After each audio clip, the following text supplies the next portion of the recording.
Ya, estimados alumnos, entonces comenzamos la capítulo 3, parte 1, perdón, de la asignatura Circuitos Electrónicos 2, ¿ya?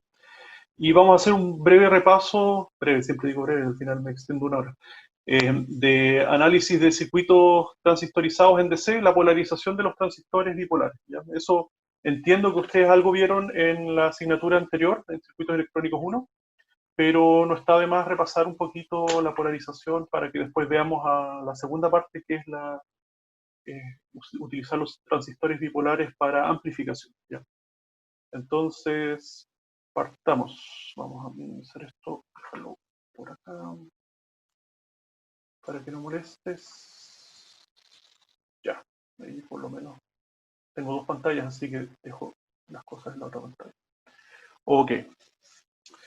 Entonces, el temario de hoy día es, bueno, un breve repaso del, ¿cómo se llama?, de la introducción de por qué tenemos que polarizar los transistores bipolares. Acá después tenemos resumen de las formas de polarizar los transistores bipolares en DC. Vamos a ver un par de ejemplos, un cuadro de resumen que nos va a ayudar a resolver rápido la polarización de los transistores bipolares, y vamos a ver un par de ejemplos de estas polarizaciones y hablar un poco sobre la estabilidad. Al final vamos a resolver un par de ejercicios un poquito más complejos. Entonces, como bueno, ya se mencionó en el capítulo introductorio, existen dispositivos electrónicos con funciones de transferencia no lineal, ¿ya? Aquí hay un ejemplo, no es el que vamos a ver hoy día, pero es un ejemplo de un dispositivo que tiene una función de transferencia no lineal. O sea que aquí tenemos un voltaje de entrada, por ejemplo, este es un amplificador de voltaje, tiene un voltaje de entrada y tiene un voltaje de salida. Entonces vemos que en rangos la amplificación o la ganancia es plana, ya básicamente no amplifica, sino que satura. En otros rangos tenemos una pendiente, ¿ya?, lineal, donde el amplificador sí amplifica. Nosotros aquí, por ejemplo, ingresamos una señal pequeñita de voltaje de entrada y obtenemos una señal más grande en voltaje de salida, ¿ya? Y después tenemos otro rango donde en realidad el sistema no amplifica, sino que satura. Entonces, este dispositivo, que en esencia es no lineal, ¿ya?, porque si lo analizamos de extremo a extremo no tiene un comportamiento lineal, no es una línea recta, sí podemos utilizarlo en un punto de operación, ¿ya?, donde sí se comporta de forma lineal. Y eso, bueno, pasa casi en la mayoría de los casos de los sistemas electrónicos. Siempre va a haber un rango donde el sistema ya no deja de ser lineal, ¿ya? Este también es el caso de los amplificados, de los transistores bipolares.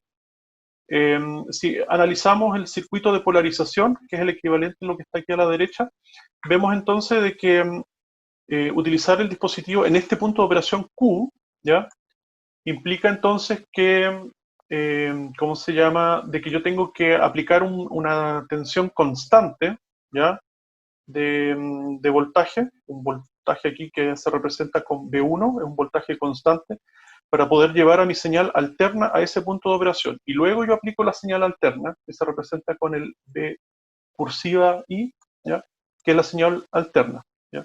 Entonces, al final, para utilizar este dispositivo no es un amplificador operacional, sino que representa un amplificador de voltaje cualquiera, necesitamos un punto de operación continuo y la señal que vamos a amplificar alterna, ¿ya? Y luego a la salida entonces vamos a tener como consecuencia también una componente que es continua, ¿ya?, que es el producto directo de la componente continua de entrada. Y también vamos a tener nuestra señal alterna amplificada, que es finalmente el producto que nos interesa, ¿ya? Así que esa es como la introducción y la motivación de por qué hay que polarizar los transistores bipolares en DC, todo lo que vimos o lo que se vio en la asignatura anterior en Circuitos Electrónicos 1, para poder finalmente utilizar estos dispositivos como amplificadores de señales. O sea, aquí vemos entonces que si nosotros quisiésemos aplicar la señal directamente sin polarización DC, el amplificador no funcionaría porque en este rango entonces es plano, así que no hay amplificación. La curva, finalmente la ganancia de voltaje está dado por la pendiente, ¿ya? Y aquí la pendiente es plana, es cero, así que la ganancia sería cero. Por eso hay que llevarlo al punto Q. No sé si tienen alguna consulta, me pueden interrumpir. Esa es un poco la idea de hacer las clases como sincrónicas, de que tienen alguna consulta me interrumpen, no. Si no, pasamos a la siguiente. Todo esto voy a revisar si es que no hay alguien que quiera conectarse y que no pueda por algún tema de autorización. Tengo que ver brevemente si es que no hay alguien en la fila, no está todo bien. Ok, podemos seguir entonces. Ok, entonces, como les decía, el transistor bipolar es un ejemplo de dispositivo para grandes señales que tiene un comportamiento no lineal, ¿ya? No lineal, debido al corte y la saturación, ¿ya? Pero también tiene un rango lineal que es cuando está en el modo activo, ¿ya? Y para eso es que vamos a ver la polarización. Aquí tenemos el gráfico de la función de transferencia del transistor bipolar, por si es que no la recuerdan. Entonces, ¿qué significa estas curvas? Es básicamente en el transistor bipolar, bueno, no puse el diagrama acá, pero del esquemático del transistor, pero básicamente recordamos que tiene tres terminales, el colector, la base y el emisor, ¿no es cierto? Entonces, entre el colector y el emisor, el transistor básicamente se comporta como una resistencia, ¿ya? Simplemente genera una caída de tensión entre el colector y el emisor, ¿ya? Y esa resistencia, ¿ya? Esa caída de tensión, básicamente se opone al paso de corriente. Así que es una forma de limitar la corriente que pasa por esos dos extremos, entre el colector y el emisor, ¿ya? Desde el punto de vista externo, los dispositivos que están afuera del transistor ven al transistor como si fuese un potenciómetro, por así decirlo. Es como simplemente una resistencia que varía, ¿ya? La diferencia con un potenciómetro, naturalmente, es que yo no, o sea, para controlar el nivel de caída de tensión entre los terminales, en vez de que fuese una persona que estuviese moviendo la perilla del potenciómetro, podemos controlar esa caída de tensión en los terminales de una forma mucho más eficiente energéticamente, ¿ya? Que es a través de una corriente muy, muy pequeñita, que hace el mismo efecto, el efecto de mover la perilla de un potenciómetro, ¿ya? Entonces, eh, aquí tenemos la caída de tensión entre los terminales, el colector y el emisor, ¿ya? Que vendrían siendo como los extremos del potenciómetro, ¿ya? O los extremos de un switch, porque recordemos, un transistor bipolar también se puede utilizar como un switch abierto y cerrado, ¿no es cierto? Entonces, los extremos del switch o los extremos del potenciómetro vendrían siendo el voltaje colector-emisor disculpen, que vemos acá. Entonces, para distintos voltajes de colector-emisor, ya tenemos acá, vamos a ver que en general, para que tengamos una cierta corriente que circula por este dispositivo, ¿ya? Lo que necesitamos no va a ser la caída de tensión lo que va a controlar esa corriente, sino que va a ser la corriente que nosotros inyectamos por el terminal, el tercer terminal, que es el terminal de base. Aquí podemos ver, por ejemplo, que si aplicamos 10 microamperes, ¿ya? En la base, entonces vamos a obtener más o menos una corriente, por así decirlo, un poquito menor que 5 miliamperes, ¿ya? Así que ahí vemos la ganancia de corriente. Nosotros aplicamos una corriente muy pequeñita de 10 microamperes y obtenemos a través de los dos terminales colector y emisor una corriente muchísimo mayor de casi 5 miliamperes, ¿ya? Si aumentamos la corriente de base a 20 microamperes, entonces aumenta la corriente a través de los terminales del colector, ¿ya?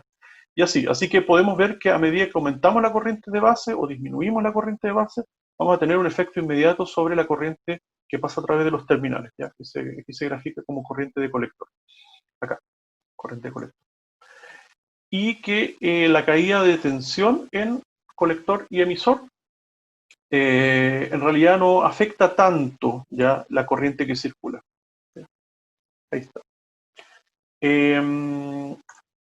Ok, aquí está como el resumen de la operación de los transistores bipolares. Como les decía, entonces tenemos tres terminales, el colector, el emisor básicamente son los principales, que es por donde circula la corriente, y tenemos la base, que es entonces el tercer terminal, que es el que controla esta circulación de corriente. Bien.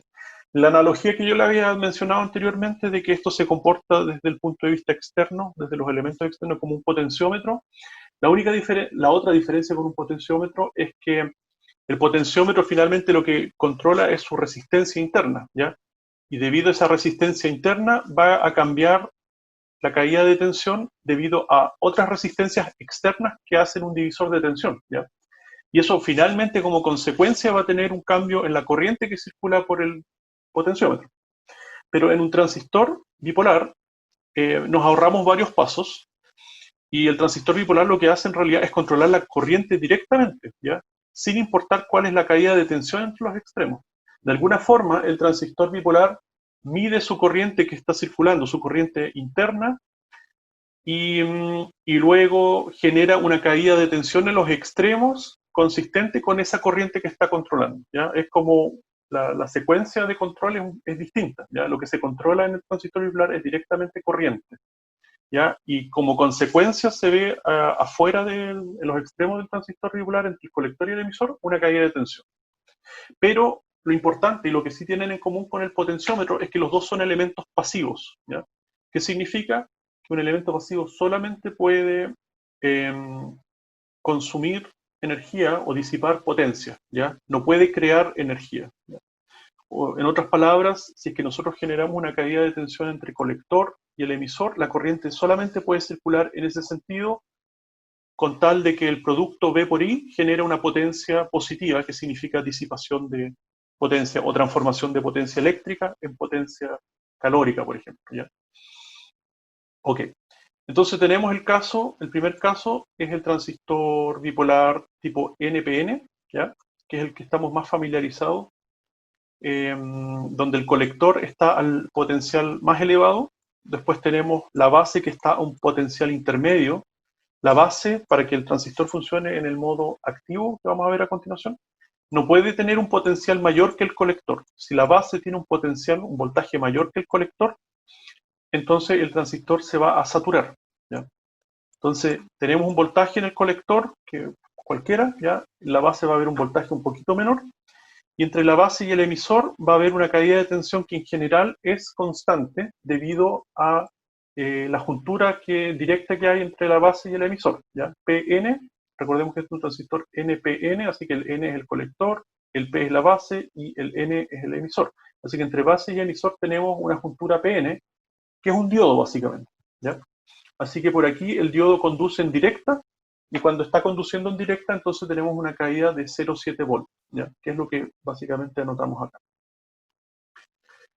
Entonces, las ecuaciones que gobiernan, hasta ahora veamos el NPN, las ecuaciones que gobiernan al transistor NPN son las siguientes. La primera es la ganancia de corriente, ¿ya? Donde cuando estamos en el modo activo del transistor, entonces vemos que la corriente de colector es una constante multiplicado por la corriente de base, ¿ya? En este caso esa constante le llamamos beta.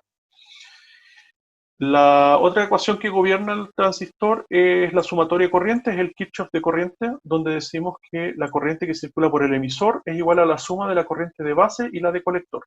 En otras palabras, las corrientes de colector y de base entran en el transistor NPN, y la corriente de emisor sale del transistor NPN, ¿ya?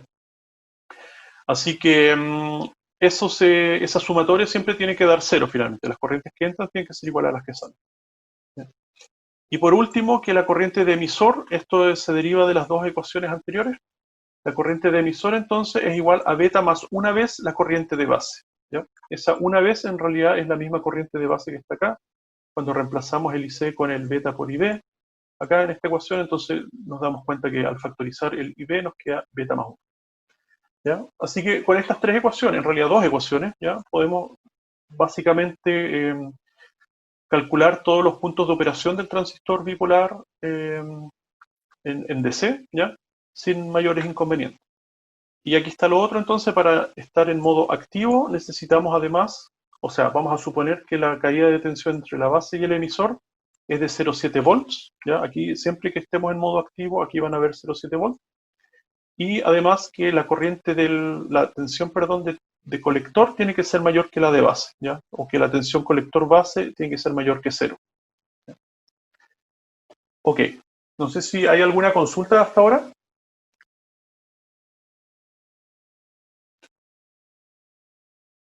Parece que no. Seguimos. Entonces, con el caso del transistor PNP, ¿ya? Tenemos básicamente todos los mismos casos que anterior, las mismas ecuaciones, pero de forma inversa. Entonces, ¿qué tenemos? Aquí yo lo dispuse de esta forma para mantener el criterio de que el voltaje mayor, la tensión mayor, está más arriba, ¿ya? Entonces, ahora la mayor tensión está presente en el emisor, ¿ya? El emisor tiene un voltaje mayor que el de base y es exactamente la caída de tensión del diodo, de la juntura que está aquí dibujado con el esquema. Entonces, entre emisor y base vamos a tener siempre una caída de 0,7 volts. Siempre el voltaje mayor va a estar en el emisor y el menor va a estar en la base. Y para que estemos en modo activo, además se tiene que cumplir entonces que el voltaje de base tiene que ser mayor que el voltaje del colector, ¿ya? Si la base está por debajo del voltaje del colector, entonces el transistor no va a estar en el modo activo, va a estar en el modo saturado, ¿ya? Y de esos modos, del modo saturado o corte, vamos a hablar a continuación, ¿ya? ¿A qué se entiende un transistor como saturado o qué se entiende un transistor como cortado? ¿Ya? Entonces, sigamos. Tenemos entonces aquí una diapositiva respecto a las notaciones, ¿ya? Que cuando nos refiramos entonces aquí a más 10 volts, un terminal suelto, más 10 volts, en realidad lo que nos referimos es a que tenemos una fuente de tensión de 10 volts entre, ¿cómo se llama?, el terminal positivo y tierra, ¿ya? Aquí cuando no definimos entonces cuál es el otro extremo de los 10 volts, siempre vamos a asumir que es el terminal común, que es tierra, ¿ya? Así que es una forma de ahorrar en el fondo dibujo, ¿ya? De hacer el dibujo más compacto, entonces vamos a poner estos voltajes así sueltos, pero en realidad son todos referidos a tierra. Y aquí están los equivalentes, este circuito es equivalente al de la derecha, en ese sentido.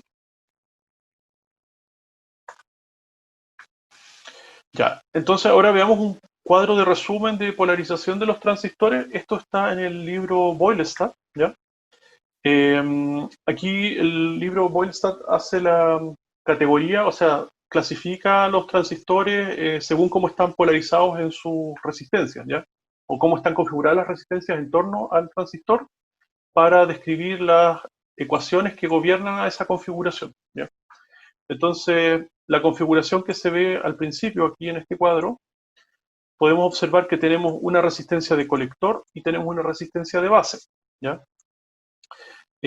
Con estas dos resistencias, entonces, el libro le llama la polarización fija. Polarización fija en realidad porque aquí estamos de alguna forma forzando cuál es la corriente que va a circular por la base y por lo tanto vamos a estar forzando cuál es la corriente que va a circular por el colector, ¿ya? Aquí este circuito no da mucha opción a cambiar la corriente de base si no es por medio de la resistencia RB y la resistencia, o sea, y el voltaje de polarización. Aquí está conectado a VCC, que es la misma fuente de tensión del colector y la base, pero en realidad no tendría por qué ser, ¿eh? El colector podría estar a una tensión VCC y la base podría estar conectada a una tensión BBB, ¿ya? Pero en este caso coinciden que las dos tensiones son las mismas. Así que, ¿cómo hacemos para resolver este circuito? Así muy brevemente, primero se calcula, lo vamos a ver en detalle a continuación, primero se calcula la corriente que circula por la base, ya a través de la primera ecuación acá, y eso, la corriente de la base está determinado por la tensión inicial, ya que en este caso es VCC, y la otra tensión, la caída de tensión del diodo, suponiendo que queremos polarizar el transistor en el modo activo. Entonces la caída de tensión del diodo es 0,7 volts, ¿ya? Por eso tenemos VCC menos VBE, que son 0,7 volts, ¿ya? Y todo eso dividido en la única resistencia que tiene esta rama, ¿ya? Que es RB, ¿ya? Y ahí nos va a dar entonces la corriente de base. Y una vez que tenemos la corriente de base, la multiplicamos por beta y vamos a obtener inmediatamente la corriente de colector, ¿ya? Corriente de colector es beta veces la corriente de base, ¿ya? Y podemos asumir que la corriente de emisor es beta más una vez la corriente base. Como el beta anda alrededor de 100 veces, 150 veces, entre 150 y 151 en realidad no hay mucha diferencia, ¿ya? Así que nosotros en realidad podemos asumir que la corriente de colector es la misma que la corriente de emisor, ¿ya? No hay gran diferencia porque la corriente de base, que es el aporte, en realidad es muy pequeñita a comparación de las otras dos corrientes. Así que la corriente de emisor y la de colector son iguales. En fin, aquí está la fórmula exacta, pero ustedes pueden redondear esto y decir que la corriente de emisor es igual a la de colector, ¿ya? En fin, y al final, si queremos determinar cuál es la caída de tensión entre los terminales del transistor, entre el colector y el emisor, entonces se hace como la diferencia del voltaje inicial, que es el voltaje VCC, menos la caída de voltaje en RC, ¿ya? Y la caída de voltaje en RC es la corriente que circula por RC, que es IC, multiplicado por la resistencia RC misma. Entonces cuando se multiplican las dos, ¿ya? IC por RC, nos va a dar una caída de tensión, y la caída de tensión entre el colector y el emisor es la diferencia entre la inicial y esta caída de tensión, ¿ya? Y ahí entonces terminamos el circuito. Como les decía, lo vamos a ver más en detalle a continuación. Bueno, después tenemos la otra polarización, es cuando incluimos una resistencia de emisor. Y ahora ya la polarización no se le llama fija, porque ahora la corriente que va a circular por la base no va a depender solamente de la tensión de polarización de base, el BBB, o donde esté conectado, digamos, y la RB, sino que también depende de la caída de tensión en RE, ¿ya? Y como depende de la caída de tensión de RE, la caída de tensión en RE va a depender de la corriente que circula por acá, ¿ya? Así que hay un efecto de retroalimentación al incluir RE. Y cuando nosotros en cualquier circuito, en cualquier sistema, aplicamos retroalimentación, ya creo que lo mencioné también en un capítulo anterior, cuando se aplica retroalimentación lo que se logra es depender cada vez menos de la planta. Si esto fuese un sistema de control automático, vamos a tener una planta, ya que tiene una función de transferencia, puede ser lineal o puede ser no lineal, pero cuando aplicamos retroalimentación a esa planta, lo que vamos a hacer es que la planta va a importar cada vez menos y lo que va a importar más va a ser la retroalimentación. Y eso es exactamente lo que sucede acá. Cuando nosotros aplicamos una resistencia RE, vamos a depender menos de las características del transistor bipolar, del beta del transistor bipolar, ¿ya? Para determinar cuál es la corriente que circula, y vamos a depender más de la retroalimentación, que en este caso es la resistencia RE, ¿ya? Vamos a hablar de eso más adelante, y aquí están, bueno, las ecuaciones que gobiernan. La única diferencia, si se fijan, entre la corriente de base y la corriente, entre el primer caso y el segundo caso, es que en el segundo caso podemos ver, tenemos el factor beta más 1 por RE, ¿ya? O sea, la caída de la resistencia RE se va a ver desde el punto de vista de la corriente de base multiplicado por beta. Se ve beta veces más grande esta resistencia RE de lo que realmente es, para efectos de calcular la corriente que circula por la base, ¿ya? Así que aquí podemos ver cómo la corriente RE, o sea, la resistencia RE tiene un efecto sobre beta, ¿ya? Y si se fijan, como este factor beta por RE podría eventualmente ser mucho más grande, ¿ya?, que RB eventualmente se puede despreciar. Y eso es lo que vamos a hablar a continuación. Entonces, tenemos otra configuración que menciona el libro Boyle-Stat. Esto es el capítulo 4 del Boyle-Stat, que lo pueden repasar. Es la polarización por medio del divisor de voltaje, ¿ya? Si nosotros aplicamos un divisor de voltaje, dos resistencias, entonces vamos a tener un voltaje en el punto medio y vamos a tener una resistencia Thevenin, entonces, en el centro, ¿ya? La resistencia Thevenin, el equivalente Thevenin, o sea, esto lo vamos a transformar a otro circuito equivalente, ¿ya? El equivalente Thevenin, y va a ser básicamente lo mismo que habíamos analizado anteriormente, ¿ya? La única gracia es que si la resistencia R2 es mucho más grande que la resistencia RE por beta, entonces nosotros para calcular el circuito y la corriente y todo eso, podemos hacerlo de una forma aproximada que es mucho más rápida que la forma utilizando el equivalente Thevenin, ¿ya? De eso también hablamos a continuación. Después tenemos otra configuración que se llama el emisor seguidor, ¿ya? Aquí esto tiene sentido en realidad cuando nosotros consideramos que aquí aplicamos una señal de entrada por la base y que sacamos la señal, o sea, una señal alterna que se suma al punto de operación Q continuo, ¿ya? Aquí inyectamos, aquí no está dibujado en realidad, pero aquí habría un condensador que inyecta una señal de voltaje alterno, y esa señal de voltaje, como aquí hay una caída de tensión de un diodo que es fija, se ve esa señal de voltaje amplificada básicamente por ganancia unitaria, o sea, no se amplifica en nada, y esa señal de voltaje que aparece en la base se refleja inmediatamente en el emisor, ¿ya? Porque la diferencia entre la base y el emisor es la caída constante de 0,7 voltios. Y ese voltaje entonces va a aparecer en el emisor, y después del emisor se toma y se pasa a la etapa siguiente de amplificación, ¿ya? Entonces a eso se le llama el seguidor de emisor, ¿ya? Que es básicamente inyectamos una señal, o sea, hay una señal que varía en la base y hay una señal que varía en el emisor y de ahí continúa. Y por lo tanto, el colector va a ser nuestro punto de referencia, nuestro punto que no va a variar, ¿ya?, de voltaje. Así que también se le llama esta configuración de colector común, ¿ya?, o seguidor de emisor. Y aquí están las ecuaciones. Eso no lo analizamos en esta clase, pero es una de las tantas que están en el cuadrito este. Y de base común, ya aquí la base es el punto que está conectado a la referencia, y aquí el objetivo es que se aplica una señal en el emisor, ya aquí es medio extraño porque uno siempre asume de que las señales entran por la base y salen por el colector. Ya es como la forma más clásica de utilizar un transistor como amplificador de señal. Pero en realidad eso no es tan así, porque yo puedo cambiar cualquiera de las otros dos terminales, ¿ya? Su voltaje, forzar su voltaje, y va a tener un efecto en los otros dos terminales. Aquí es un ejemplo, ¿ya? La configuración base común, ¿ya? La base, bueno, está en el punto fijo, nosotros no podemos cambiar el potencial de la base, pero sí podemos, por ejemplo, inyectar una señal por el emisor. Esto, inyectar una señal por el emisor no significa de que yo le estoy metiendo corriente así como en sentido contrario al emisor, para nada. Yo lo que estoy haciendo es hacer que el voltaje en el emisor suba y baje, ¿ya? Y eso va a tener un efecto en la corriente que va a circular por el emisor, que a su vez va a tener un efecto en la corriente que circula por el colector, ¿ya? Entonces es como ir de atrás para adelante. Yo voy a cambiar de alguna forma mi resultado en el emisor y eso va a tener una consecuencia en mi colector, ¿ya? Y finalmente en el colector yo saco mi señal de interés amplificada o modificada de alguna forma, ¿ya? Es otra de las tantas configuraciones y aquí están las ecuaciones, pero ahora no lo vamos a ver tan en detalle. Ok, entonces veamos el ejemplo ya en detalle, cómo calculamos, cómo es el fondo el proceso de calcular las corrientes y las tensiones en un transistor bipolar.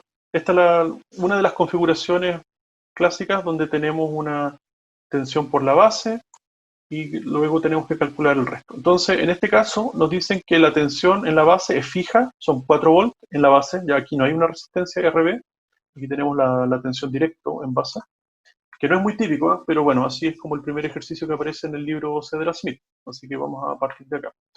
4 volts en la base, entonces lo siguiente es calcular cuál es la tensión que va a haber la resistencia RE, la de emisor. Entonces es simplemente los 4 volts menos la caída de tensión en el diodo, suponiendo que vamos a estar en el modo activo, así que tenemos 0,7 volts de caída, entonces vamos a tener 3,3 volts en la resistencia RE, ¿ya? Como la resistencia RE vamos a ver 3,3 volts debido a la caída directa del diodo. Entonces ahora podemos calcular cuál es la corriente que circula por la resistencia RE, ¿ya? Entonces ya tenemos VRE es igual a 3,3 volts, 4 menos 0,7. Y paso 2, entonces calcular la corriente IE, ¿ya? La corriente que pasa por la resistencia RE. Y eso es, bueno, como ya tenemos la corriente y tenemos la resistencia, la corriente que tenemos el voltaje y tenemos la resistencia, la corriente que circula es V partido por R simplemente, ¿ya? Así que el V, que es la tensión que vamos a ver acá, que de alguna forma estamos forzando, ¿ya? Porque aquí estamos forzando un voltaje de 4 volts. Como hay un diodo, el diodo en realidad no puede aumentar su voltaje, su caída más de 0,7, sino la corriente se dispararía. Así que la caída de tensión es necesariamente 0,7, así que estamos forzando los 3,3 volts en este punto. Y como estamos forzando ese voltaje y la resistencia es constante, básicamente estamos determinando la corriente I. En ese caso, entonces, convenientemente, como la resistencia es de 3,3 kilos y 3,3 volts, tenemos que la corriente que circula es de 1 miliampere.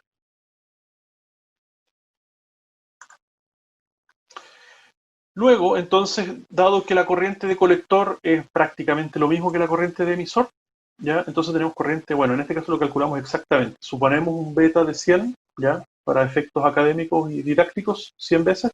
Entonces el beta más 1 serían 101 veces, ¿ya? Y vemos que la corriente de 1 miliampere disminuye a 0,99 miliamperes, ¿ya? Pero para efectos prácticos lo mismo. Y luego que tenemos la corriente de colector, entonces ahora podemos calcular la caída de tensión en esta resistencia RC, ¿ya? Que es la corriente de colector multiplicado por RC, ¿ya? Y la multiplicación de estos dos, como la corriente de colector, o sea, la resistencia de colector es fija, 4,7 kilos, entonces calculamos los 0,99 miliamperes por 4,7 kilos y nos da 4,65 volts, ¿ya? Esta es la caída de tensión, ¿ya? Es la resistencia, el voltaje que ve esta resistencia. Por lo tanto, nosotros partimos de un voltaje de 10 volts y le vamos a restar esa caída de tensión de 4,65 y con eso vamos a poder determinar cuál es el voltaje en el colector, voltaje BC. ¿Ya? Cálculo de BC entonces son los 10 volts iniciales menos la caída de tensión de 4,65 y nos va a dar entonces BCC menos BRC 5,35 volts. ¿Ya? Entonces tenemos 5,35 volts en ese punto y recordamos que el punto de abajo, el BE, la tensión en el emisor, que es lo mismo que la tensión entre el emisor y tierra, o la tensión RE, era 3.3 volts, así que en un extremo tenemos los 5,35 y en el otro extremo tenemos 3,3. Lo último que quedaría para calcular es cuál es la corriente de base, ¿ya? Si se fijan, aquí en esta configuración muy particular, la corriente de base es lo último que se calcula, ¿ya? Es lo que menos tiene influencia en determinar cuál es la corriente que va a circular por los extremos, ¿ya? Simplemente es la corriente de base lo último que se calcula porque en realidad no tiene efecto. Es como que se deriva esta corriente de base al final de todo el proceso. La corriente de base, entonces, es, por Kirchhoff de corriente, es la diferencia entre todas las corrientes que ya habíamos calculado. Entonces, aquí es importante hacer la diferencia entre la corriente de emisor y la corriente de colector, que no sean iguales. Porque si son iguales, al hacer el Kirchhoff de corriente, nos vamos a dar cuenta que si R es igual a RC, o sea, si IE es igual a IC, entonces IE menos IC nos va a dar 0, y entonces obtendríamos que la corriente por la base es 0, pero eso no es así. Entonces, siendo más específico, decimos, bueno, la corriente de emisor era 1 mA, la corriente de colector es 0,99 mA, ¿ya? Por lo tanto, la corriente de base no es 0, sino que es 0,01 mA, ¿ya? Aquí sí tiene efecto, entonces, como les decía, que seamos precisos con especificar cuál es la corriente de colector y cuál es la corriente de emisor para efectos de calcular como diferencia la corriente de base, ¿ya? Donde no tiene tanto efecto, o sea, donde, claro, no tiene tanto efecto hacer esa suposición de que la corriente de emisor es igual a la corriente de colector, es para calcular los voltajes acá, ¿ya? El voltaje BC en realidad no va a cambiar mucho si asumimos 0,99 o si asumimos 1 mA que está pasando por acá, ¿ya? Esta tensión de colector no va a cambiar mucho, pero sí lo que influye es la corriente de base. Ok, entonces ahí terminó el ejercicio, ¿ya? Como les decía, no es típico que aquí no haya una resistencia de base, ¿ya? Pero en este caso, bueno, el libro partió por ahí. No sé si tienen alguna consulta hasta acá. ¿No? ¿Seguimos? Me quedan 3 minutos. Y ahí tenemos que cortar y reanudar. ¿Ya? Entonces, el siguiente paso, bueno, esto todavía no terminaba en realidad porque, claro, aquí estaba el análisis del paso 7, comprobar si es que realmente estamos en el modo activo. Recordemos que para decir que el transistor bipolar estaba en modo activo, o sea, amplificado de forma lineal, teníamos entonces que comprobar dos cosas. Uno, en realidad, es que la tensión que tenemos acá en la base tiene que ser menor que la tensión que tenemos en el colector, ¿ya? Entonces, como la tensión del colector era 5,35 y la de la base es 4, entonces ya tenemos una caída de tensión de 1,3 y eso es mayor que 0, así que estamos ok. Por ese lado, se cumple que estemos en modo, o sea, que la tensión sea la adecuada para que esté en modo activo. Y el segundo requerimiento es en realidad que la caída de tensión en el diodo sea mayor que 0,7, ¿ya? En realidad eso es, uno podría decir, bueno, siempre que nosotros queramos que sea 0,7 va a ser 0,7. En realidad no es tan así. Vamos a ver a continuación por qué. Pero bueno, aquí tenemos en un extremo un potencial de 4 volts y en el otro extremo tenemos 0 volts, ¿ya? Entonces está el potencial o la diferencia de potencial necesario para que aquí haya una caída de tensión de 0,7, ¿ya? Entonces, como está la caída de tensión necesaria o la diferencia potencial suficiente para que aquí haya una caída de 0,7, entonces este diodo va a tener potencial para estar polarizado en directa, ¿ya? Vamos a ver a continuación el caso contrario, ¿ya? La tensión base emisor está polarizada en directa, bueno, como dice, y la diferencia potencial entre colector y base es más de 0, así que por lo tanto podemos concluir que el transistor bipolar está en modo activo, ¿ya? Así que para efectos de amplificador va a funcionar como un amplificador lineal y no va a distorsionar y todo eso. Ya, ahora veamos el caso de la saturación. Después vamos a ver el corte cuando en realidad la juntura base emisor no está polarizada en directo. Ya, el caso de la saturación es el siguiente. Tenemos el mismo circuito que antes, ¿ya? La misma resistencia de colector, la misma resistencia de emisor, pero el voltaje de base lo vamos a cambiar de 4 volts a 6 volts. ¿Ya? Ese es el único cambio. Entonces hacemos el mismo procedimiento. Aquí, para calcular la tensión acá, son la tensión inicial de base, que son 6 volts, menos la caída de tensión, que son 0,7. Así que nos deja 5,3 volts. Bien digo. Y de esos 5,3 volts, entonces calculamos la corriente a través de esta resistencia, es 5,3 dividido en 3,3, y nos da una corriente de 1,6 miliamperes. ¿Ya? 1,6 miliamperes pasando por acá. Hasta aquí no hay nada raro. Luego podemos copiar esa corriente y asumir que es la corriente que pasa por el colector. ¿Ya? Y esa corriente de 1,6 miliamperes la multiplicamos entonces por la resistencia RC de 4,7 kilos. ¿Ya? Y eso RC por la corriente nos da 7,5 volt de caída. Y como teníamos un voltaje inicial de 10 volt, los 10 volt menos los 7,5 volt nos da 2,48 volt, ya 2,5 volt, más o menos. Entonces, continuando, decimos, recorcholis, el voltaje, entonces, acá, en el colector, ya, es de 2,48, pero en la base son 6 volt. Por lo tanto, si hacemos la comprobación de que el voltaje del colector sea mayor que el de la base, no se cumple. Y como no se cumple, entonces no puede estar en el modo activo, está saturado. ¿Ya? ¿Y qué significa que esté saturado? Significa que ya no se cumplen varias cosas. ¿Ya? Un transistor saturado ya no cumple la regla de que la corriente de colector es beta veces la corriente de base, y puede tampoco cumplir de que por aquí en la caída de tensión del diodo hayan 0,7 volts. Ya podría haber incluso más voltaje que 0,7. ¿Ya? Por lo tanto, tenemos que replantearnos todas nuestras ecuaciones.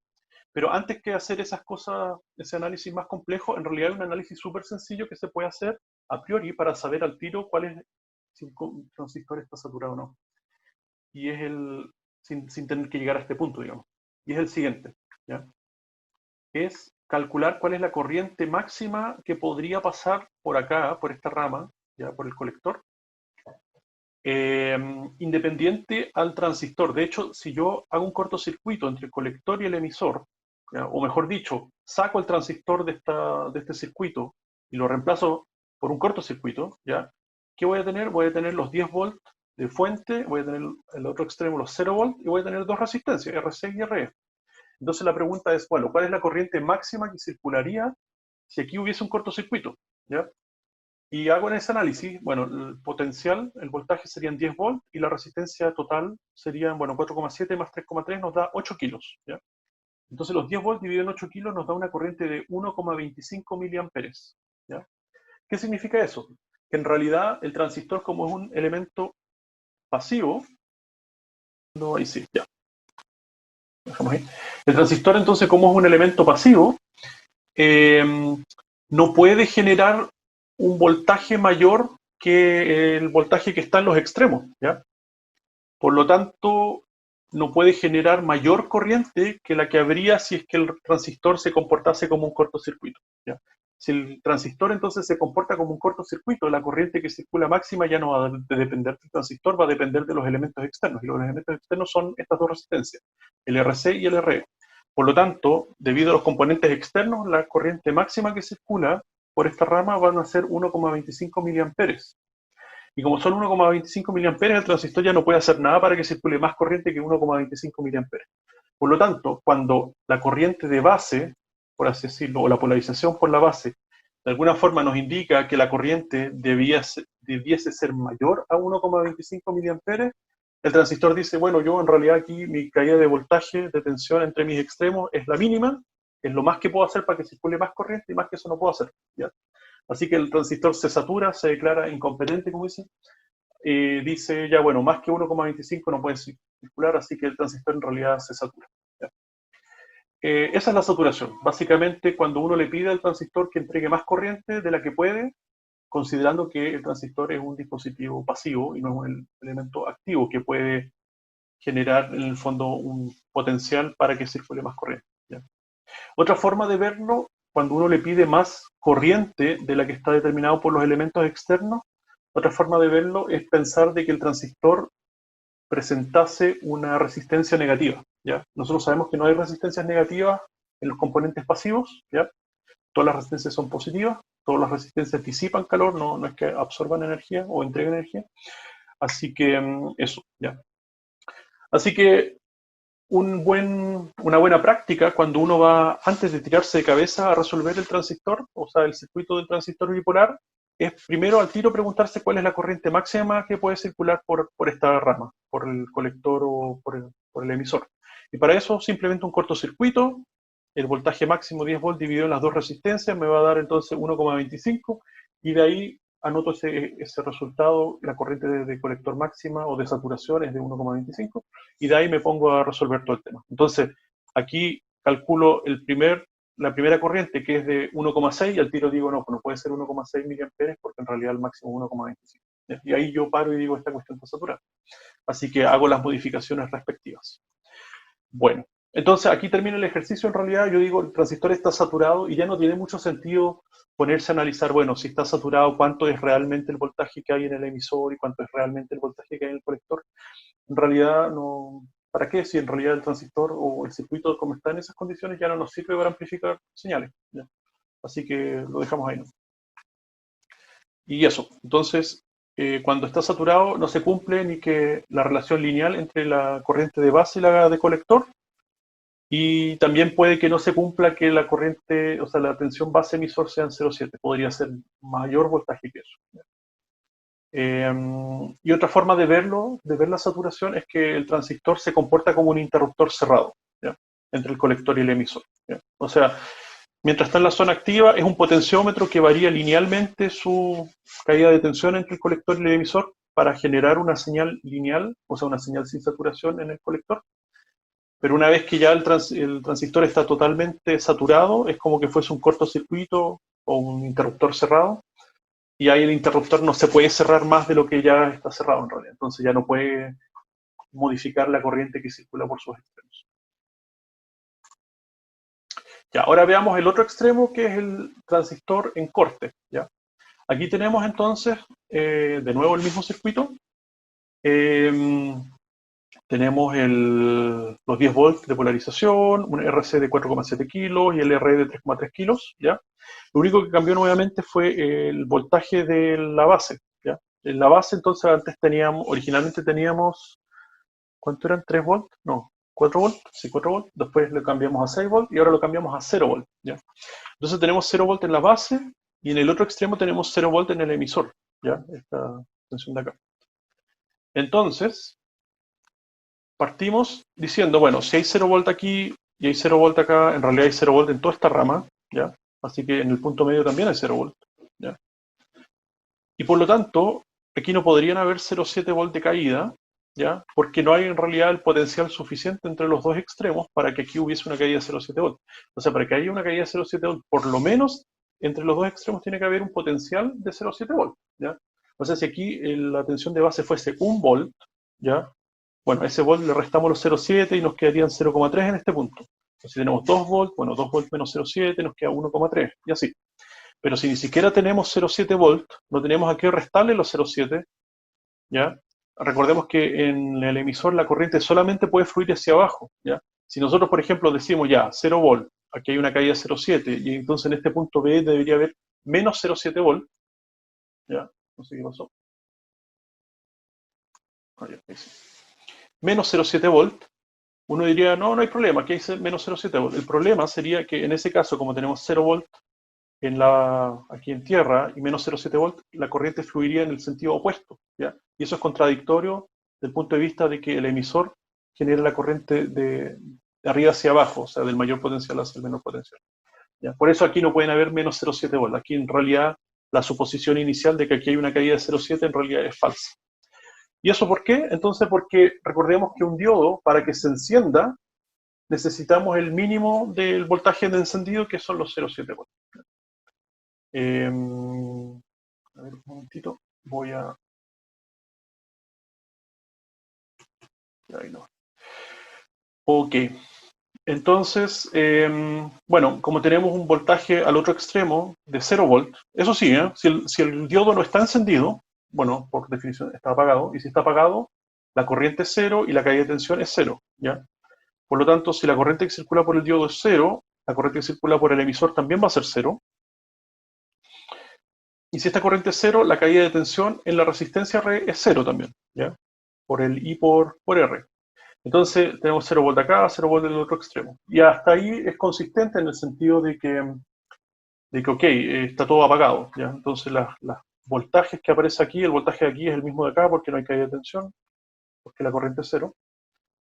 y luego podemos calcular la tensión por arriba. Decimos, bueno, si no hay corriente de emisor, tampoco hay corriente de colector, ¿ya? Por lo tanto, la caída de tensión en RC también es cero, ¿ya? La caída de tensión en RC es cero, lo que significa que si tenemos un voltaje aquí de fuente de 10 volts, con la caída de tensión de cero, el voltaje en BC igual va a ser 10 volts, ¿ya? Porque 10 volts menos cero nos da 10 volts, ¿ya? Así que aquí uno, así como rápidamente, tiende a pensar, bueno, el voltaje en BC, como todo esto está apagado, BC debería ser 0 volts también, ¿ya? Porque está apagado. En realidad no. Esto es un interruptor que se comporta, o sea, el transistor se comporta cuando está en corte como si fuese un interruptor abierto. Y cuando tenemos un interruptor abierto, el voltaje en el extremo que está hacia la fuente, el voltaje va a ser igual que de esa fuente, ¿ya? De hecho, eso también pasa hasta con los interruptores de la luz, digamos, ¿ya? O sea, cuando ustedes tienen una ampolleta, ¿ya? Y la ampolleta está conectada con un interruptor y ustedes dejan el interruptor abierto, uno de esos extremos del interruptor, uno de esos extremos está a 220, ¿ya? Está a 220. Así que no porque el circuito no esté cerrado significa que uno no se puede electrocutar. Si uno toca con el dedo uno de los extremos del interruptor abierto, le puede dar la corriente porque están los 220 ahí. En este caso no son 220, son 10 volts, ¿ya? Los 10 volts están aquí en el BC, simplemente porque no tenemos una caída de tensión, porque no está circulando corriente, ¿ya? No sé si se entendió la analogía, pero bueno. Entonces, el potencial alrededor de la juntura base emisor, que es lo que está acá, es menor que 0,5 volts. En realidad la tensión de encendido no es 0,7, sino que es 0,5 por ahí, ¿ya? Pero como no tenemos ni siquiera los 0,5, entonces no se enciende y está todo apagado. Porque el transistor está en modo de corte, ¿ya? Y cuando el transistor está en modo de corte, las corrientes son cero y el transistor se comporta como un interruptor abierto entre el colector y el emisor, ¿ya? Ok. Seguimos. Entonces, ya estamos casi una hora, deberíamos estar terminando pronto. Transistor NPN, bueno, aquí ya hay una configuración, aquí me equivoqué, debería ser PNP, ya lo vamos a corregir. A ver, permítame corregirlo ipso facto para que no haya confusiones. PNP, Shift F5, ahí está, ya. PNP, ya.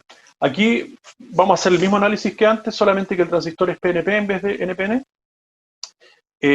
Solo para dejar claro, para que no hayan confusiones, ¿ya? Entonces, ¿cómo se resuelve un transistor PNP? Básicamente, el emisor antes estaba hacia abajo, ahora está hacia arriba, ¿ya? Y partimos también por la base y por el emisor, ¿ya? Entonces, partimos diciendo, bueno, si en este caso nos están forzando que la base está en tierra, en este caso, si se fijan, el colector está a menos 10 y el emisor está a más 10, ¿ya? Los extremos están, ya no tenemos 0 y 10 volts, tenemos más 10 y menos 10, ¿ya? Y la base está en 0 volts. Entonces, bueno, partimos de las fuentes de tensión fijas. Entonces tenemos 0 volts acá, vamos a suponer que el transistor está en modo activo. Entonces tenemos la caída de tensión, pero la caída de tensión es el voltaje mayor está el extremo del emisor y el menor está al extremo de la base. ¿Ya? Ahora es al revés que como en el caso del NPN. Así que tenemos más 0,7 volts en este punto. ¿Ya? Más 0,7 volts. Que no es mucho, es un voltaje pequeñito con respecto a tierra, pero bueno. Entonces tenemos un voltaje fijo de más 0,7 volts acá, y por el otro lado tenemos un voltaje de 10 volts. ¿Ya? Así que tenemos una diferencia de tensión de potencial fija entre 10 y 0,7, que son entonces 10 menos 0,7, que es 9,3, dividido por esa resistencia RE, que es de 2 kilos, ¿ya? Ahí, 2 kilos, y eso nos da entonces la corriente que circula por el emisor. Y como tenemos esa corriente, podemos suponer que es la misma corriente que es la que circula por el colector, ¿ya? 4,65 mili o un poquito menos si quieren, ¿ya? Y por lo tanto sabemos cuál es la caída de tensión ahora por esta resistencia RC, ¿ya? Como la resistencia RC es de 1 kilo, multiplicamos por esa corriente, nos va a dar una caída de tensión de 4,6 volt, ¿ya? 4,6 volt la caída de tensión en RC. Entonces esos 4,6 se los tenemos que sumar a los menos 10 volts, ¿ya? Menos 10 volts es el voltaje más bajo que van a encontrar en el circuito. Después tenemos la caída de tensión de RC, ¿ya? La que está acá. Entonces, el voltaje BC, ahora el colector está hacia abajo, el emisor está hacia arriba. Recuerden que el emisor es el que está asociado a la flechita acá, ¿ya? El colector, entonces, queremos saber cuál es ese voltaje. Entonces, el voltaje del colector son los menos 10 volts, más, ya porque vamos a sumar la caída de tensión, que es el kilo por los 4,6, y eso nos da menos 5,4 volts en ese punto. ¿Ya? BC es igual a menos 5,4. Y de nuevo tenemos que comprobar si es que estamos en el modo activo realmente, entonces decimos, bueno, la base está a 0, el BC está a menos 5,4, así que si hacemos la resta, 0 menos menos 5,4, nos da 5,4 volts, que es más que suficiente, o sea, más que 0, por lo tanto, estamos en el modo de activo, o sea, no estamos saturados por lo menos, ¿ya? Recuerden entonces ahora la polarización es al revés para calcular la saturación, ¿ya? El voltaje del colector tiene que estar por debajo que el de la base, ¿ya? Porque es un transistor PNP, ¿ya? Es todo al revés a lo del NPN. Entonces esto naturalmente se presta para confusiones. Ok, entonces se cumple de que el voltaje es suficiente. Claro, si se fijan, aquí dice base colector y anteriormente decía colector base. ¿Ya? Yo di vuelta a estos términos precisamente para que se mantenga que el voltaje, la diferencia de voltaje sea positiva. Y ahora también vemos si es que tenemos el potencial suficiente entre la juntura base-emisor, o en este caso emisor-base, ¿ya? Si hay la caída de potencial suficiente, más de 0,5 volts, y hay de más porque tenemos 10 volts por un lado y 0 volts por el otro, así que tenemos potencial suficiente para polarizar esta juntura en directa, así que por los dos lados se cumple que el transistor está en el modo activo, ¿ya? Así que check, check, y decimos, podemos ya contar con este dispositivo para usarlo como un amplificador de señal. Ok. La estabilidad, ya hablemos así cortito sobre el tema de la estabilidad, porque, bueno, veamos este circuito, era el original, 4 volts en un extremo, tenemos el voltaje VE que es 3,3 volts, la corriente de 1 miliampera, aquí vamos a suponer que la corriente de emisor es igual que la de colector, también le ponemos 1 miliampera, ¿ya? Y calculamos entonces el voltaje de colector en ese punto, 5,3, el de abajo era 3,3, todo ok. Entonces dice, este circuito tiene la ventaja que no depende significativamente de beta. De hecho, para calcular todo esto, en ningún caso nos preocupamos mucho de cuánto era beta. ¿Por qué? Porque dijimos, bueno, aquí hay 4 volts, está la caída del diodo, tenemos 3,3 volts dividido por la resistencia, tenemos 1 miliamper, y si se fijan, no nos hemos preguntado cuánto es la corriente de base ni cuánto es el beta, ya, hasta ahora. Y después decimos, bueno, si la corriente de emisor es 1, la corriente de colector es 1 también, o sea, calculamos básicamente todo sin preguntarnos cuánto era beta. Y la pregunta es, bueno, ¿y cómo es eso? ¿Ya? ¿Cómo podemos calcular la corriente de colector sin haber calculado la corriente de base? Y la respuesta está acá. ¿Ya? Entonces, si recordamos cuáles eran las ecuaciones, aquí en la tablita del polarización del emisor, ¿ya? Aquí tenemos la resistencia de emisor. Entonces, vamos a ver, hacer hincapié en las ecuaciones un poquito más grandes. Entonces, la corriente de base va a ser la tensión BB en realidad, o sea, la tensión que ve la línea de base, ¿ya? En este caso está conectado a VCC, pero podría estar, como les decía, conectado a una fuente de tensión independiente, que le llamamos en este caso BBB. Menos la caída del diodo, ¿ya? Esto es para calcular la corriente de base. Menos la caída del diodo, que, bueno, BBE, la caída de 0,7 volts, dividido por la resistencia RB, que es la que está acá, y más el beta más una vez RE. Aquí RE se ve para efectos de nuevo de la corriente de base, beta más una vez más grande de lo que realmente es. Si RE es, por ejemplo, 1 ohm, ya vamos a poner 1 ohm, y el beta es de 100, ya de 99 veces, entonces este ohm se va a ver 100 veces más grande para estimar o para limitar la corriente de base que lo que realmente es. ¿Ya? En fin, la corriente de base se estipula entonces con esta fórmula, ¿ya? Y aquí dice el BBB reemplaza al BCC en este circuito particular, ¿ya? Perdón, en estas ecuaciones. Y el RB, si se fijan en este circuito, el RB es igual a 0, ¿ya? Aquí nuestro RB es igual a 0 ohm. Esa es la única salvedad. Así que nosotros reemplazamos RB por 0 y no pasa nada grave, ¿ya? RB es igual a 0 para este circuito que habíamos analizado antes. Y el beta, bueno, todavía no lo especificamos y nos vamos a dar cuenta que en realidad no se necesita especificar. La corriente de colector, entonces, es igual al beta más una vez por IB, ¿ya? Y la corriente de colector, si reemplazamos el IB de la fórmula de arriba, ¿ya? Con el IB de acá, nos va a quedar esta fórmula que tenemos acá. Entonces, la corriente, o sea, la tensión PBB menos la tensión, la caída del diodo, multiplicado por el beta por un lado, beta más 1, y abajo el RB más, de nuevo el beta más 1 por RE, ¿ya? Y aquí viene como la magia. La magia es que si yo asumo, o si yo digo, bueno, la resistencia RB, la que en realidad aquí es cero, ¿ya? Pero podría no ser cero, ser pequeñita, es mucho menor que el conjunto beta más 1 multiplicado por RE, ¿ya? Que podría ser, bueno, si RE, no sé, pues 10 y el beta es 100, entonces ya tenemos un kilo en este lado de la inecuación. Y el RB, si es chiquitito, bueno, estamos comparando, no sé, una resistencia chiquitita con un kilo, entonces naturalmente el RB es mucho más pequeño. Si se cumple esto, entonces la parte de abajo de la fracción, el RB desaparece. Ya como RB es mucho más pequeño que lo de acá, entonces en realidad es irrelevante, lo podemos sacar. Y cuando lo sacamos, entonces nos queda libre el despejar el beta más 1 de arriba con el beta más 1 de abajo. ¿Ya? Los despejamos los dos y nos va a quedar que la corriente de colector entonces va a estar determinado solamente por la tensión BBB menos la caída del diodo dividido en R. ¿Ya? Y ahí es como desaparece el efecto de beta sobre el cálculo de la corriente IC. ¿Ya? Y es eso, y es por eso que en este circuito en realidad nunca nos preocupó mucho el beta. ¿Ya?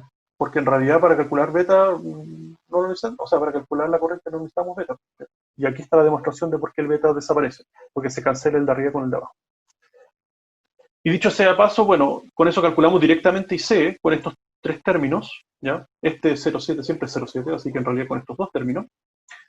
Y el IB tampoco necesitamos calcularlo, ¿ya? De hecho, en el ejercicio original lo calculamos como al principio, o sea, perdón, al final. Al final solamente como curiosidad en realidad, pero no necesitábamos saber cuánto era IB en el ejercicio original, porque calculamos el IC directamente de estos dos términos. Eso, ya, bueno, ¿y por qué es importante ser independiente del beta del transistor? Porque el beta en realidad es un parámetro que cambia harto, ¿ya? Si ustedes tienen transistores del mismo modelo, ya, por ejemplo, el BC, a ver, dejen acordarme de algunos, bueno, hay uno sencillo que es el 2N2222, creo que sea, ¿ya?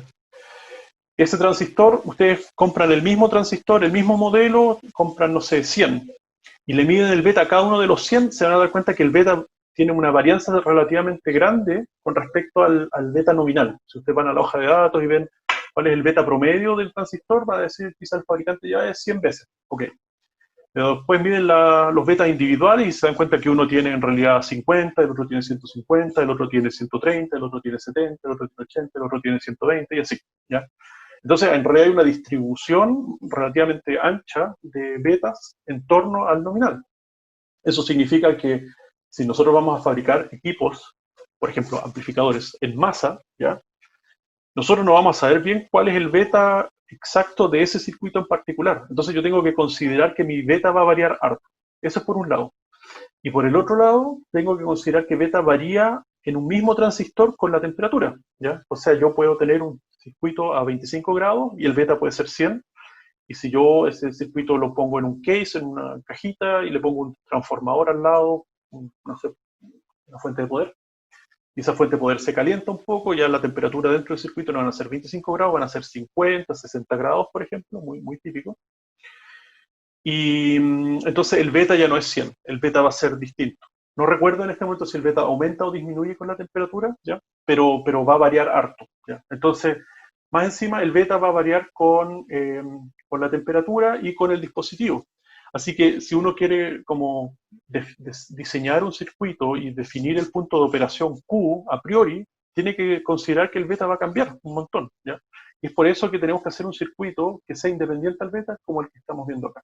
Y eso se logra entonces con esa resistencia RE, ya que cancela el efecto de beta. Como ven acá, el beta de arriba de la corriente de base se cancela con el beta de abajo. O sea, mejor dicho, el de la corriente base es lo que es el beta de abajo y la corriente colector es el beta de arriba. Los dos se cancelan, entonces el beta desaparece de la fórmula y ya no dependemos mucho de él. Y eso. Ya, entonces esa era la mención de la estabilidad del circuito con respecto al beta. Aquí vamos a ver el contraejemplo. ¿Ya? El contraejemplo es entonces un circuito que no tiene resistencia de emisor, ¿ya? Que aparece en el libro. Entonces, ¿cómo depende el punto de operación Q ahora que no tengo esa resistencia estabilizadora, por así decirlo? Entonces vemos 5 volts por un extremo de la base, tenemos 0 volts en el otro extremo, no hay una resistencia real. Por lo tanto, ahora sí que estamos en el circuito de polarización fija que vimos en la tablita anterior. Y aquí definimos necesariamente cuál es la corriente de base. En este caso es el 5 menos los 0,7 dividido por la R de 100 kilos. ¿ya? Y nos da entonces 0,043 miliamperes, o sea, 43 microamperes que circulan por acá. Y luego el IC es 100 veces, que es el beta, multiplicado por esos 43 microamperes, y nos da 4,3 miliamperes, ¿ya? Y luego calculo el BC, que es los 10 volts menos la caída de tensión, ¿ya? La caída de tensión son los 4,3 por 2 kilos, 4 por 2 kilos, y nos da entonces que BC es 1,4 volts. Si bien vemos que está polarizado o sea, no está saturado, sino que está en modo activo, porque tenemos que entre este punto y este punto, ¿cuánto era el voltaje? Aquí hay 0,7 volts, y aquí hay 1,4, ¿ya? Así que tenemos más de 0 volts entre estas dos, entre voltaje de colector y de base, por lo tanto está activo. Ya, la corriente de emisores, bueno, básicamente la misma, ya cambia un poquito, pero en realidad en esencia es la misma.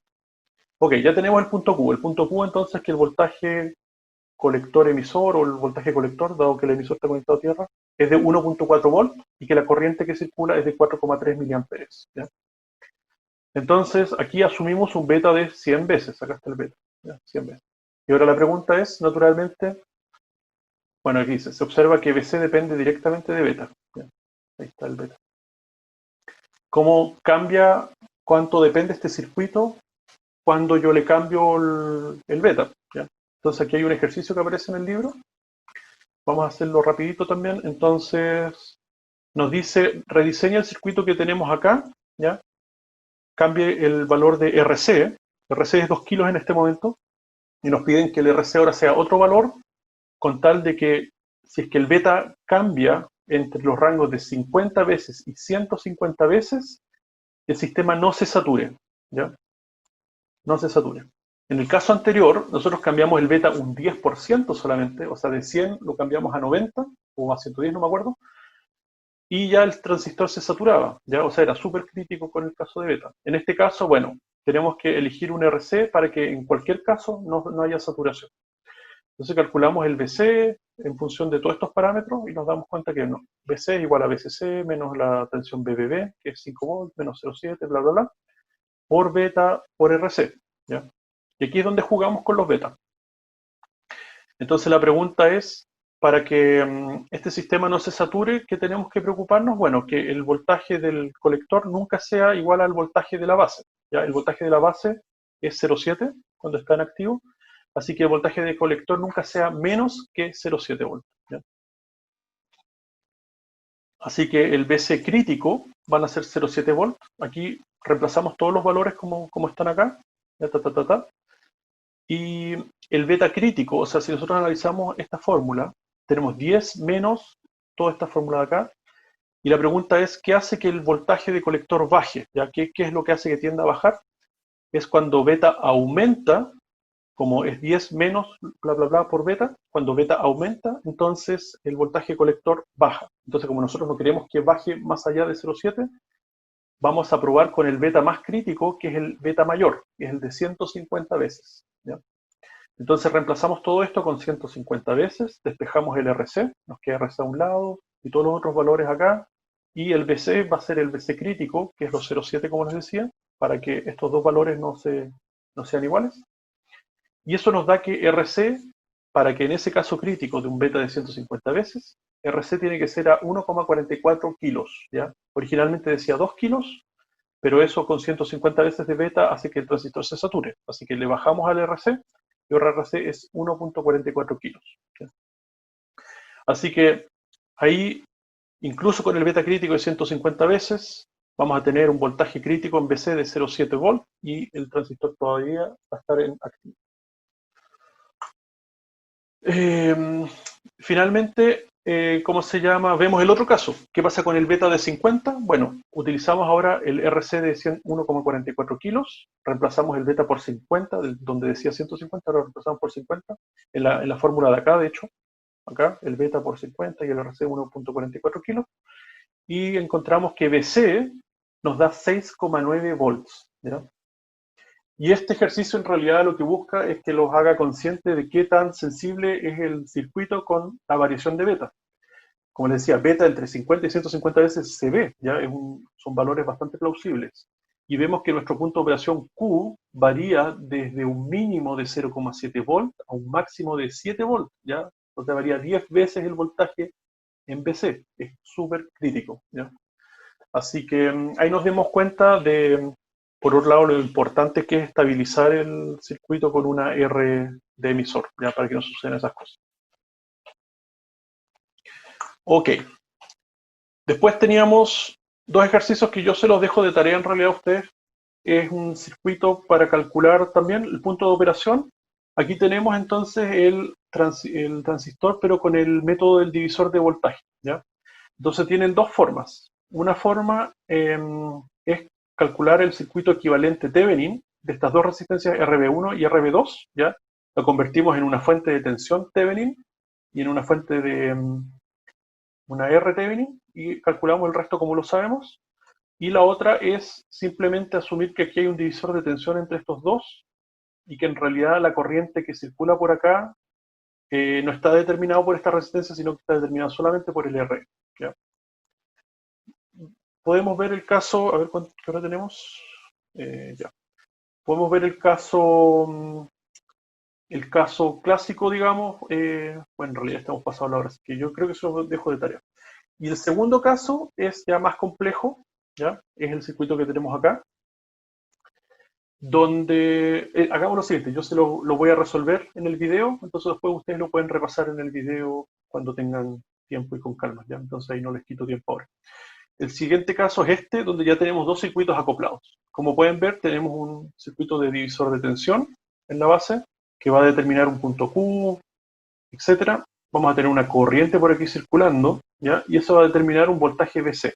Y ese voltaje BC va a ser el voltaje BBB del circuito 2, básicamente. Y con eso calculamos los nuevos puntos Q del transistor 2, y ahí resolvemos entonces cuál es la corriente que circula por el transistor 2. Profesor, ¿Sí? en esta imagen, la parte de la izquierda también está conectada a más 15 voltios. Sí. Sí, porque parece que el número no salió en la imagen. Perfecto. Yo eso lo modifico ipso facto de nuevo también. Aquí, esto para solamente quebrarme sobre mis habilidades de diseñador.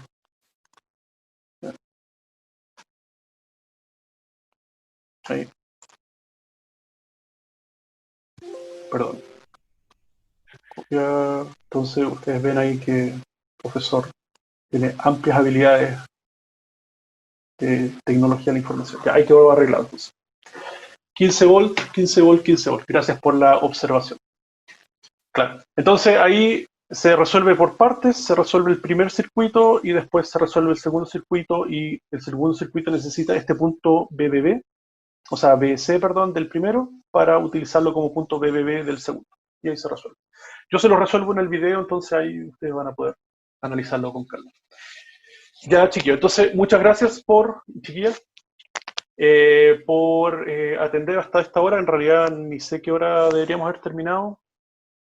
Ya se me fue la esencia de los horarios en realidad a estas alturas, pero este es básicamente un repaso así rapidito de la polarización de los transistores, y lo que vamos a ver a continuación en la segunda clase va a ser asumiendo que los transistores ya están polarizados, ¿ya? Y cuando ya asumimos que están polarizados y están en un punto Q de operación, lo único que vamos a necesitar para el modelo que es de la parte alterna es saber cuál es la corriente de polarización, ¿ya? Porque la corriente de polarización, el IC, nos determina un parámetro que se llama la transconductancia, que es la ganancia de corriente.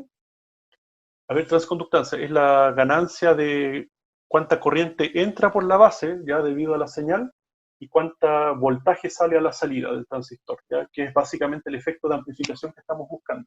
Y para saber cuál es esa transconductancia, ¿ya?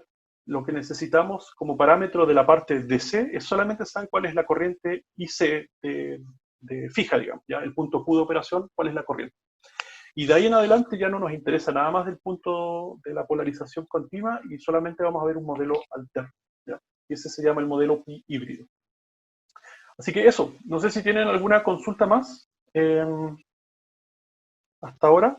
Las referencias entonces, el libro guía que es el Cedar Smith, y como les decía, toda la parte de polarización DC, les recomiendo que le echen un vistazo al Boylestad al capítulo 4. ¿Ya? El Boile Stat está en mucho mejor calidad el PDF que le subí ilegalmente. ¿Cómo se llama? Al aula virtual, así que, ¿cómo se llama? Échale un vistazo, capítulo 4, ahí está todo bien explicadito. Entonces, si no hay más consultas, lo dejamos hasta acá y nos estamos viendo. Que tengan un lindo día y gracias por atender. Chaito.